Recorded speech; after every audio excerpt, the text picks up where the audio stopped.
Hello, my name is Jason Leahy, Executive Director of the Illinois Principals Association. Thank you for joining me for this IPA talk, and today I'm very fortunate to have with me our State Superintendent of Schools, Dr. Carmen Ayala, who we've been very busy over the last several months, always busy, but especially during this time as we've been working through the COVID-19 pandemic and been thrown all the curveballs through that, but I've been working to negotiate through everything the way that we have. So Dr. Ayala, first and foremost, just thank you and hope you're doing well. How are you holding up during this time?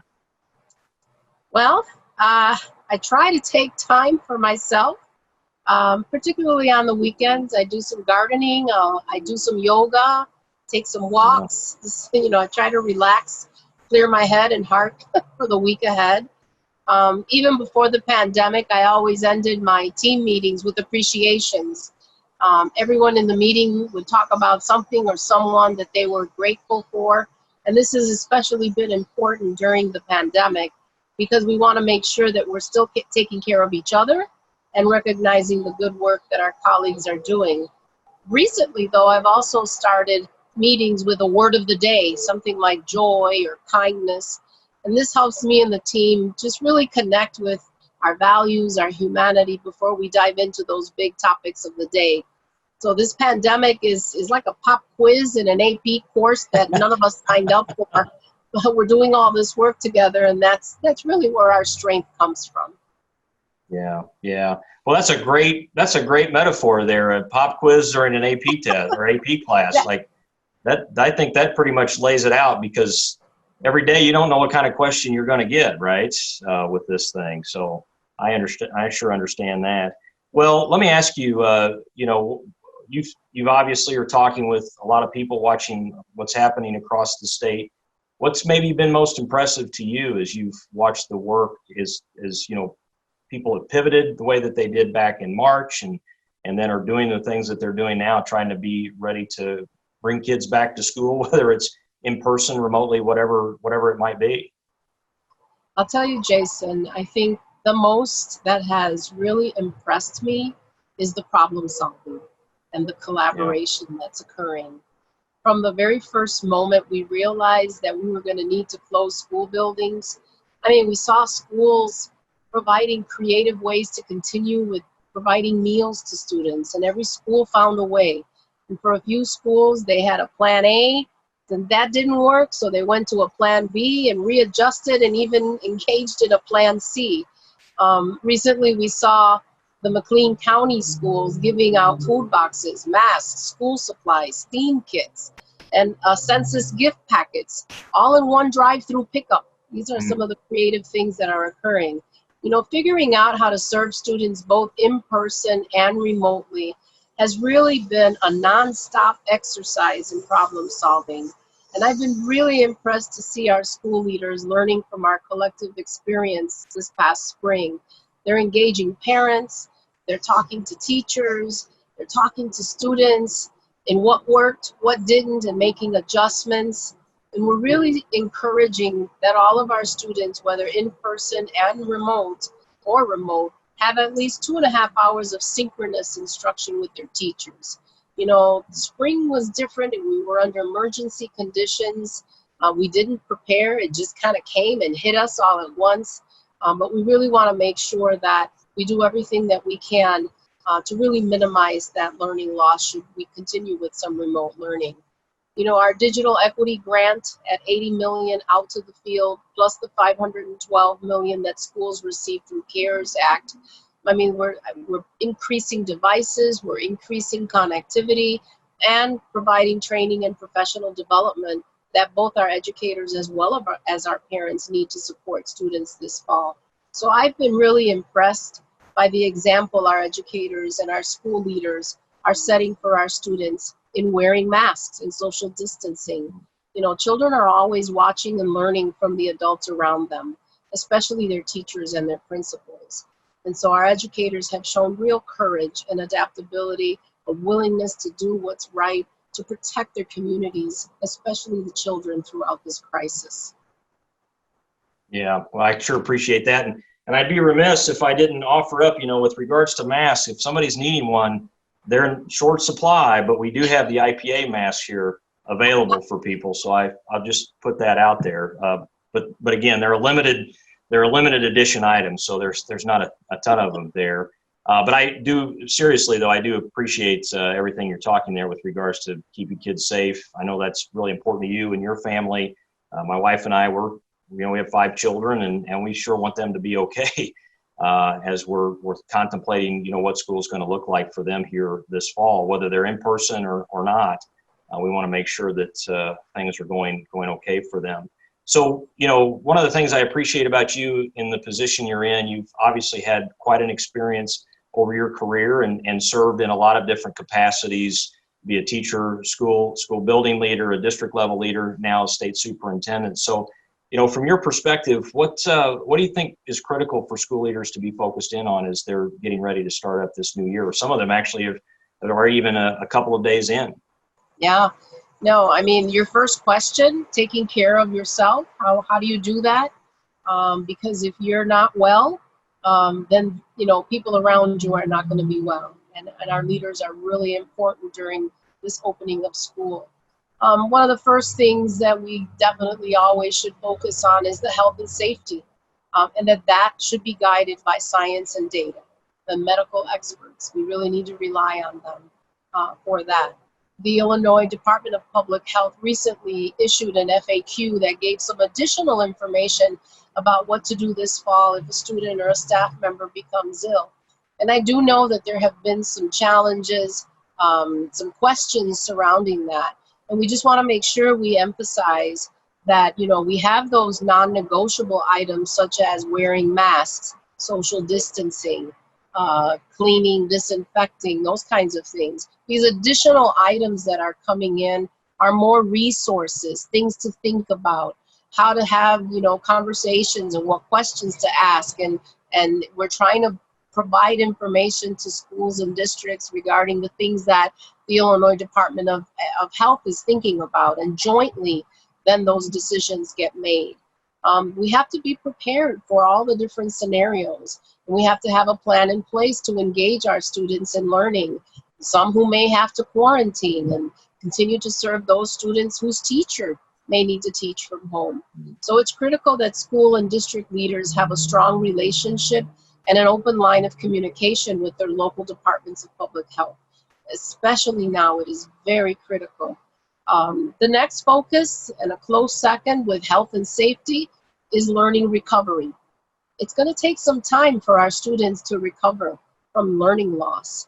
Tomorrow, ISBE is going to be releasing the priority learning standards.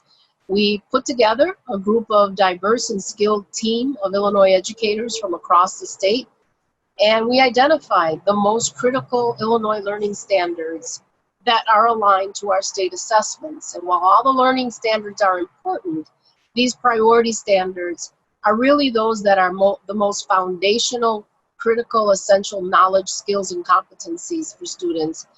They're the most critical for continued learning to go on to subsequent grade levels. They're best suited for interdisciplinary and or project-based learning, and they include the skills, the dispositions that we want all of our students to possess so that they can be successful. For instance, writing, for example, if you look at a particular district's curriculum map or pacing guide, and you find that writing only makes up 10%, but when you look at what we're going to be providing, an enhanced assessment blueprint, that writing in particular grade levels is well beyond 10%.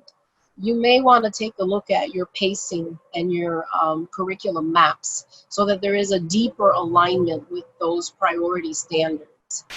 They're meant to be a starting point for collaborative planning in every district and learning community, and they'll be used to keep students and the learning at the center of our plans. I can't encourage enough vertical planning, especially now with issues of learning loss, that we go across the grade levels as much as we possibly can, and we support and go deeper and not lower our standards. We want to keep the rigor, and we want to make sure that we are going deeper, not necessarily going wider. And so the enhanced blueprint for the assessment, I think is really going to help with that. Well, and I sure appreciate that, just because I know time is going to be a real valuable commodity here for us, just because of the limited number of minutes we may have in front of our students, whether that be in person or virtually, however that might be. And then also just still dealing with the unknown that the pandemic's going to continue to throw at us here, we may see that impact instructional time as well. So the priority standards, as you're calling them, which I appreciate, looking at it in that way, could be very helpful to give people the focus that they need moving forward. So sure grateful for that, and look forward to seeing that come out here very soon. So, and just for posterity's sake, people should know that today's recording date is August 17th, and we'll probably share this the following Friday, which, if I'm looking at that right, will be August 22nd, was when we'll make this available for public viewing. So it will be Tuesday, the previous Tuesday, when this thing airs, just to know when those priority standards will be available.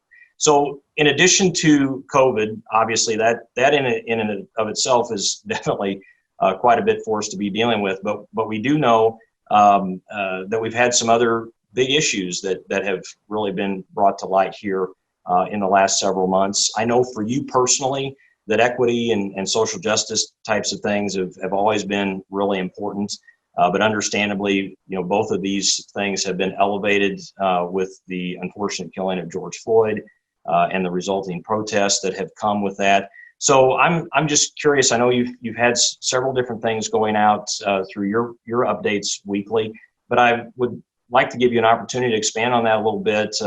Just with regards to the equity and social justice work that's going on at ISBE, and then maybe any thoughts that you've got about what school leaders need to be thinking around with these issues heading into this school year.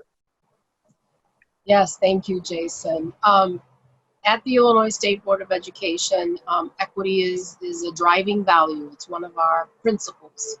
And this is reflected in our response to the pandemic, as well as in our ongoing work in other key areas.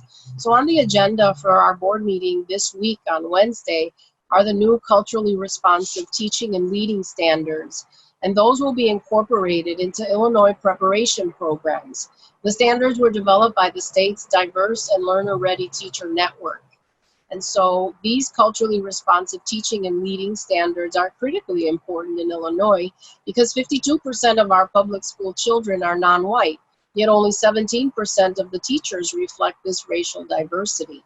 So these standards will help ensure that students will have opportunities to learn from educators who are aware of the various cultures and can successfully reach all children. For instance, one of the proposed standards centers around systems of oppression, and that culturally responsive teachers and leaders have an understanding that there are systems in our society that create and reinforce some inequities, thereby creating some oppressive conditions. And so educators generally tend to work actively against these systems in their everyday role in educational institutions. Another standard, for example, is student activism. The culturally responsive teacher and leader offers student advocacy and activism content in real-world applications. And we see that, even throughout the summer with students engaged in protests and really exercising their voice, always in very healthy, proactive ways. So, after the death of George Floyd, we saw these students across the state organizing and participating in the demonstrations for change. These culturally responsive teaching and leading standards are meant to prepare educators to support the natural inclination of our youth to get involved in their communities through civic engagement. And we're truly preparing leaders of our government and our communities, our companies, and our schools for the future. I want to also take this opportunity to remind everyone that one of the easiest ways to get civically involved this year is to take the 2020 census. Schools have taken a leadership role in educating their students and families about the importance of the census because it determines our representation in Congress, and it is also very much tied to federal funding for schools. And this will have an impact for the next 10 years, so that's very important. We partnered with the Illinois Emergency Management Agency And so Chicago Public Schools will receive an additional 67,000 census-themed face masks for schools in the Chicagoland area where neighborhoods with low census response rates are. That's on top of the 2.5 million free face masks that we have shipped statewide for every student and staff member in public schools. So I encourage our school leaders to make the census a theme for back to school, since we only have until August 31st to respond. So it's coming up quick. Yeah. Well, I can't emphasize that enough and expound on that enough, with regards to the importance of the census, the dollars that follow that, our ability to have influence in DC, with the numbers of representatives and all of that. That is extremely critical. And just coming back quickly to the equity related resources and the work that the agency is doing, I also want to just continue to remind school leaders, take this as an opportunity to be proactive with kids. And talk with them and making sure that they have an opportunity to appropriately let their voices be heard, because they want to engage, they want to be a part of the conversation. And we even learned after the Parkland shooting years ago that it can be done and done effectively, and done, I think, to the benefit of the school leader as well, and raising their credibility with the young people when they are willing to work with them closely through all of that. So I think that that's extremely important. Well, Dr. Ayala, as always, appreciate the opportunity to connect here with you a little bit. It's sure a pleasure to see that you're doing well. And I will just speak on behalf of the association, sure grateful for the opportunity to talk regularly with you and the heads of the other education associations as we try to navigate these challenging waters right now. While I always look forward to having conversations with you and the others, I hope someday we can end those calls to be talking about COVID, right? So that we can get moved on to something else. But thank you for your time. You're very welcome, Jason. Thank you and the IPA for everything that your organization is doing to support our leaders in schools. Together, we're going to get through this. We will get through this. So please let us know if there's anything that we can do to help support. Absolutely. Grateful for that. Well, again, my name is Jason Leahy, Executive Director of the Illinois Principals Association. Fortunate to be joined with our State Superintendent of Schools, Dr. Carmen Ayala, for this IPA talk. As always, if there's anything that IPA can do for you, don't hesitate to give us a call or check us out on the web at www.ilprincipals.org. Take care.